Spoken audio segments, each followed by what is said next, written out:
আসসালামু আলাইকুম রহমতুল্লাহি তাআলা ওয়া বারাকাতুহু।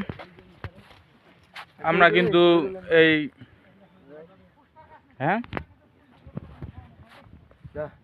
পাহাড়ের গহীন ভিতরে এসেছি। এখানে যদিও মানুষ আসা যাওয়া করে, তো ইতিমধ্যে আমরা এখানে হাতির পায়খানা দেখলাম। ছবি উঠাবেন, দাঁড়ান। তো এইভাবে চলতেছে। এখন আমরা ফেরার পথে অনেক কিছুই দেখলাম। এটা পুরোটাই পাহাড়, ওইদিকে ইন্ডিয়া, ওইটা বিপজ্জনক এলাকা, সেজন্য আর আমরা ওইদিকে গেলাম না। তো এটা হচ্ছে সবাই এখন ফেরার পথে।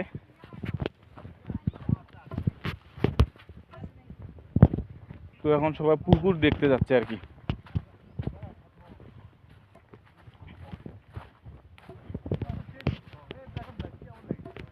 পর্যটনে দেখা, আসলে মানুষ যে বলে যে পর্যটন দেখা মানে খুব আরামদায়ক,